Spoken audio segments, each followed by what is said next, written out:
কোরআন নাজিল হয়েছে রমজানুল মুবারকের মাসে, যেই মাসে কোরআন নাজিল হয়েছে একমাত্র উদ্দেশ্য ছিল একটি, গোটা বিশ্ববাসীকে আলোকিত করার জন্য, গোটা বিশ্ববাসীকে অন্ধকার সমাজ থেকে আলোর সমাজে ধাপিত করার জন্য আল্লাহ পাকে কোরআন নাজিল করেছেন। ঠিক কিনা বলেন? জোরে বলেন ঠিক কিনা? মানুষ অন্ধকারে থাকবে এটা তো হতেই পারে না, যার কারণে এই অন্ধকার সমাজকে আলোর সমাজে পদার্পণ করার জন্য বিশ্ব হাবিব তিনি গারে হেরা জাবালে নূর, তিনি এই জায়গাকে বাছাই করেছিলেন, নির্বাচন করেছিলেন ধ্যানমগ্ন থাকার জন্য। রাসূল আকরাম সাল্লাল্লাহু আলাইহি ওয়াসাল্লাম জাবালে নূর গারে হেরায় জিবরাইল আলাইহিস সালাতু ওয়াস সালাম বিশ্ব হাবিবকে তিনি নবুয়তের সার্চ বুঝিয়ে দিচ্ছেন, নবুয়তের কনস্টিটিউশন বিশ্ব হাবিবকে বুঝিয়ে দিয়ে বলছেন, হে রাসূল, আপনি বিশ্ববাসীর কাছে এই কোরআনের দাওয়াত, এই নবুয়তের দাওয়াত আপনি পেশ করুন। রাসূল আকরাম সাল্লাল্লাহু আলাইহি ওয়াসাল্লাম সেই দাওয়াত নিয়ে আসলেন। এই কোরআনের দাওয়াত নাজিল হয়েছে এই রমজান মাসে কদরের রাত্রিতে। বলেন সুবহানাল্লাহ, জোরে বলেন সুবহানাল্লাহ। আমার প্রিয় ভাইয়েরা, নবী করিম সাল্লাল্লাহু আলাইহি ওয়াসাল্লাম তিনি যখন দাওয়াত নিয়ে আসলেন মানুষের মাঝে, প্রকাশ্যে না গোপনে, কথা বলেন প্রকাশ্যে না গোপনে, তিনি প্রকাশ্যে দাওয়াত দিতে পারলেন না। 3টি বছর তিনি গোপনে গোপনে দাওয়াত দিচ্ছেন। বলেন সুবহানাল্লাহ। এই গোপন দাওয়াতের মাধ্যমে মানুষের কাছে কোরআনের দাওয়াত পৌঁছাতে লাগলো। নবীদের দরবারে মানুষ ভিড় জমাতে লাগলো। নবীদের কণ্ঠ থেকে কোরআন শুনে মানুষ ইসলামের পতাকা তলে শামিল হয়েছিল। বলেন সুবহানাল্লাহ, জোরে বলি আল্লাহু আকবার। আমার প্রিয় বন্ধুগণ, নবীদি প্রকাশ্যে দাওয়াত দিতে পারেন নাই। আবু জেহেল, আবু লাহাব, উতবা, সাইবা প্রমুখ জনগোষ্ঠী তারা রাসূলের বিরুদ্ধচারণে লিপ্ত হয়ে পড়েছিল। ঠিক কিনা বলেন? এই কোরআনকে দমন করার জন্য সাহাবাদের উপর, রাসূলের উপর অকল্পিতভাবে হামলা করা হয়েছিল, ষড়যন্ত্র করা হয়েছিল। কোরআনকে মাটির সঙ্গে মিশে দেওয়ার জন্য বিশাল ষড়যন্ত্রে তারা লিপ্ত হয়েছিল। কিন্তু সকল ষড়যন্ত্র মাটির সঙ্গে মিশে একবারে ধূলিসাৎ হয়েছিল। আমার আপনার প্রিয় হাবিবের এই দ্বীনি দাওয়াত, কোরআনের আন্দোলনের দাওয়াত এ জমিনে উড্ডয়ন হয়েছিল। ঠিক কিনা বলে?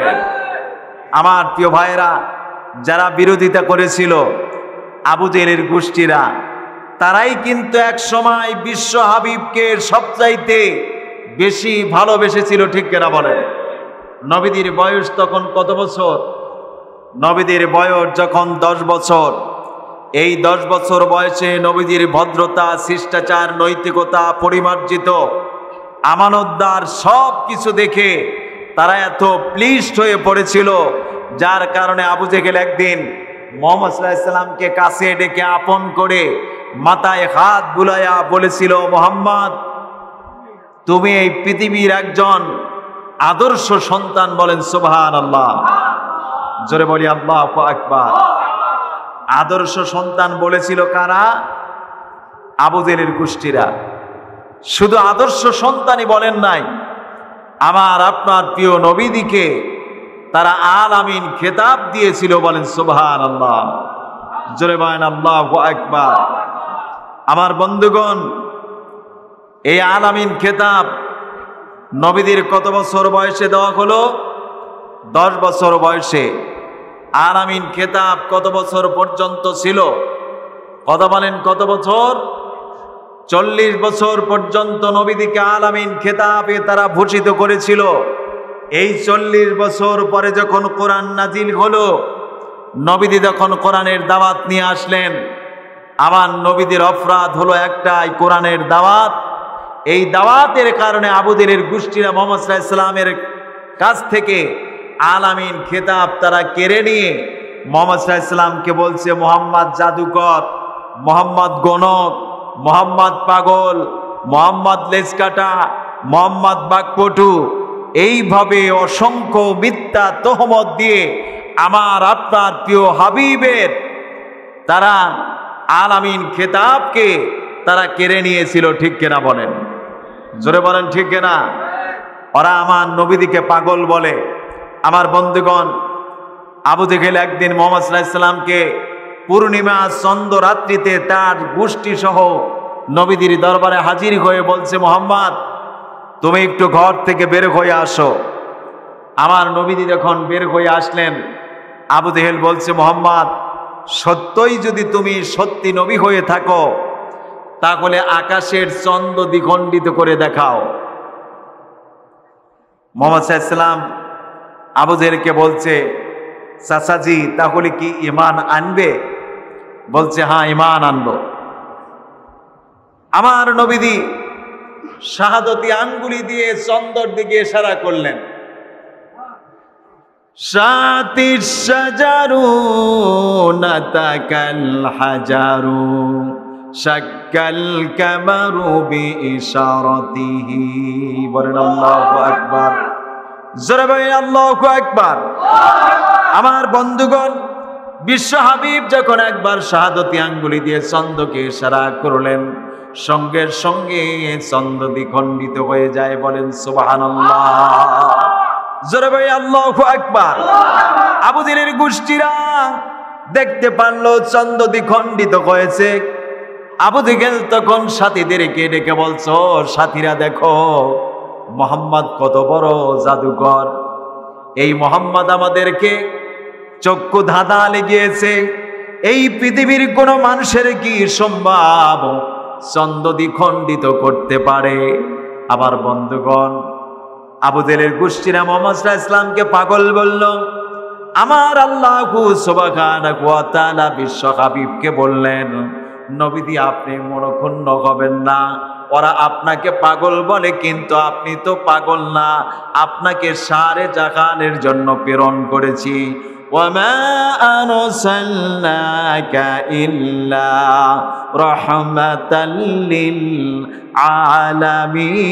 আলামিন। বলি আল্লাহু আকবার। আমার বন্ধুগণ, আমার প্রিয় ভাইয়েরা, আল্লাহ রাব্বুল আলামিন বিশ্ব হাবিবকে সারে জাহানের জন্য রহমত স্বরূপ প্রেরণ করেছে। আমার বন্ধুগণ, আবু জেহেলের গোষ্ঠীরা নবীদিকে পাগল বলল। বিশ্ব হাবিবকে আল্লাহ পাক জানিয়ে দিলেন, নবীদি আমি এই মুহূর্তে চন্দ্রকে শুধু দ্বিখণ্ডিত নয়, এই মুহূর্তে চন্দ্রকে দ্বিখণ্ডিত করে আমি জমিনে নিক্ষেপ করে দিচ্ছি। বলেন সুবহানাল্লাহ। জোরে বলেন আল্লাহু আকবার। আমার বন্ধুগণ, আবু জেহেলের গোষ্ঠীরা তাকিয়ে আছে। আল্লাহ পাক চন্দ্রকে দ্বিখণ্ডিত করে এই পৃথিবীতে নিক্ষেপ করলেন।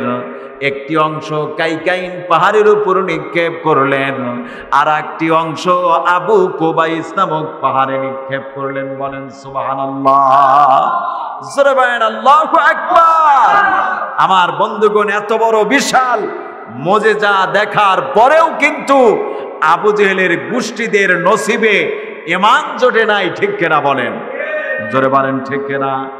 আমার বন্ধুগণ, কোরআন নাজিল হয়েছে লিতুখরিজান নাসা মিনাজ জুলুমাতি ইলান নূর। বলি আল্লাহু আকবার। আমার বন্ধুগণ, কোরআনকে আল্লাহ পাক নাজিল করেছেন এই জন্য গোটা পৃথিবীর মানুষকে অন্ধকার থেকে আলোর সমাজে বের করার জন্য। বলেন সুবহানাল্লাহ। কোরআন আমাদের কি দেয়? কথা বলেন, কি দেয়? কোরআন আমাদেরকে আলো দেওয়ার জন্য এসেছে। কোরআন আমাদেরকে আলো দেয়। অথচ এই পৃথিবীতে এক শ্রেণীর মানুষ নামের কলঙ্ক, আজও তাদের কোরআনের আলো সহ্য হয় না। ঠিক কিনা বলেন? আমার বন্ধুগণ, কোরআনের কথা শুনলে গায়ে আগুন ধরে যায়। কোরআনের কথা তারা সহ্য করতে পারে না। ইসলাম সহ্য হয় না, কোরআন সহ্য হয় না। এমনকি পৃথিবীতে এক শ্রেণীর মানুষ ছিল, ফজরের আজান পর্যন্ত কিন্তু সহ্য করতে পারে নাই। ঠিক কিনা বলেন? ফজরে আজান সহ্য হয় না, ফজরে আজানকে বেশ্যার আহ্বানের সঙ্গে তুলনা করেছিল, ঠিক কিনা বলেন? আমি বলি তোমার তো ফজরের আজান ভালো লাগবে না, কারণ সারা জীবন বিশ্ববিদ্যালয়ে পড়াশোনা করেছো, আর তেঁতুলের চাটনাই খেয়েছো, আর প্রেম প্রীতি করেছো, আর বেশ্যাখানা আড্ডা দিয়েছো, যার কারণে তোমার ফজরের আজান ভালো লাগে না। ঠিক কিনা বলেন? আমার প্রিয় বন্ধুগণ, আমার প্রিয় ভাইরা, এই জন্য এক শ্রেণীর মানুষ, এদের কোরআন সহ্য হয় না, এরা কিয়ামত পর্যন্ত কোরআনের বিরোধিতা করবে। ঠিক কিনা বলেন? আসুন, এই রমজান মাসে কোরআন নাজিল হয়েছে, কোরআন নাজিলের মাসে আমরা কোরআনকে আমাদের ব্যক্তি, পরিবার, সমাজ, রাষ্ট্রে সকল জায়গায় বাস্তবায়নের জন্য আমরা এই আন্দোলনে শরীক হয়ে যাব। আল্লাহ পাক আমাদের সকলকে এ তৌফিক দান করেন, সকলে বলি আমিন। আখিরি দাওয়ানা আলহামদুলিল্লাহি রাব্বিল আলামিন। আসসালামু আলাইকুম ওয়া রাহমাতুল্লাহি ওয়া বারাকাতুহু।